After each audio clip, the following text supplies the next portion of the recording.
लीजिए सुनिए आचार्य चतुर्सेन शास्त्री के लिखे उपन्यास बगुला के पंख का भाग 85 मेरी यानी समीर गोस्वामी की आवाज में। खन्ना साहब पहले तो प्रस्ताव सुनकर चौंके, पीछे सोचने लगे। उनके मुख पर गंभीरता छा गई। हकीकत ये थी कि शारदा के ब्याह की उन्हें चिंता थी और अभी तक कोई योग्य लड़का उन्हें मिला नहीं था। शारदा उनकी इकलौती लाडली लड़की थी। एक प्रकार से वही उनकी संपत्ति की उत्तराधिकारिणी थी। वे चाहते थे कि कोई ऐसा लड़का मिल जाए जो उन्हीं के पास आ रहे, पर ऐसे जो लड़के मिलते भी थे वे डॉक्टर खन्ना की दृष्टि में जचते न थे। जुगनू के संबंध में उन्होंने कभी सोचा भी न था। यद्यपि जुगनू से उनकी घनिष्ठता थी, इधर वे अवश्य कम मिलते रहे, पर जुगनू को वे पसंद खूब करते थे। अब उन्हें ध्यान आया कि शारदा का रुख भी जुगनू से कुछ विपरीत नहीं है। इन सब बातों पर विचार करने के बाद उन्होंने कहा, आपका प्रस्ताव तो बहुत शुभ है, पर मुझे इस संबंध में घर में सलाह मशविरा करना होगा। तो भाभी साहिबा से सलाह भी मेरे सामने कर लीजिए।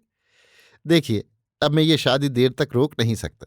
रिश्ते कई आ रहे हैं, पर मुझे तो शारदा बिटिया पसंद है। फिर आप हमारे पुराने दोस्त हैं। इसके अलावा एक बात यह भी है कि मुंशी और शारदा भी एक दूसरे को जानते हैं। लेकिन मुंशी से आपका क्या संबंध है? कमाल कर दिया डॉक्टर साहब, आपको अभी ये बात भी मालूम नहीं? अजी जनाब, वो मेरा रिश्ते में भांजा होता है। भांजा? तो क्या वो आपकी बिरादरी का है? मैं तो समझता था मुंशी कायस्थ है।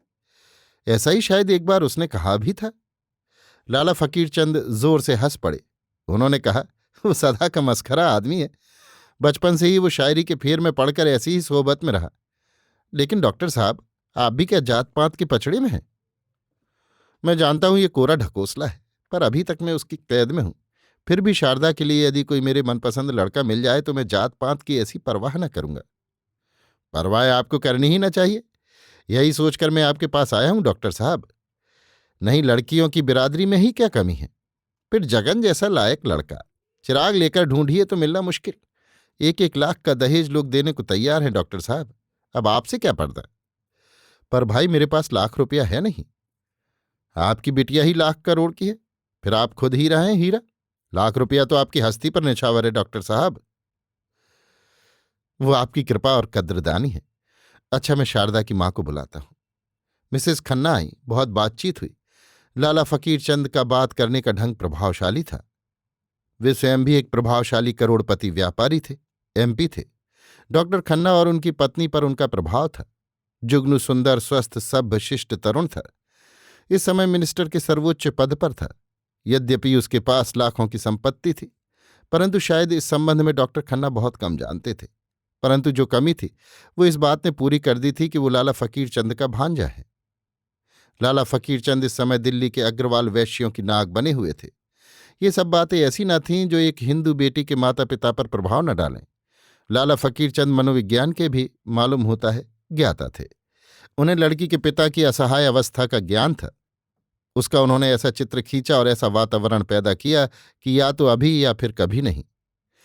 थोड़ा परामर्श डॉक्टर ने अपनी पत्नी से किया। प्रश्न जाति बिरादरी का आया।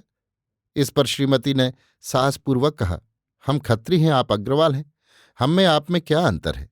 रही शारदा की पसंद की बात, सो वो विरोध न करेगी। फलतः खन्ना दंपति ने मौन सम्मति प्रदान की। लाला फकीर चंद इसी अवसर की ताक में थे। उन्होंने कहा, जरा बिटिया को बुलाइए ना डॉक्टर साहब। मैंने तो काफी दिन से उसे देखा ही नहीं। मालूम होता है कि शारदा भी कहीं निकट बात सुन रही थी। माता के निकट बुलाने पर वो आई और लाला फकीर चंद को नमस्कार करके उन्हीं के पास बैठ गई। लाला फकीर चंद ने जेब से जड़ाऊ हीरे के 2 कीमती कड़े निकालकर उसके हाथों में पहना दिए। शारदा की आंखें नीची थीं और खन्ना दंपति की आंखों में संतोष और प्रसन्नता खेल रही थी।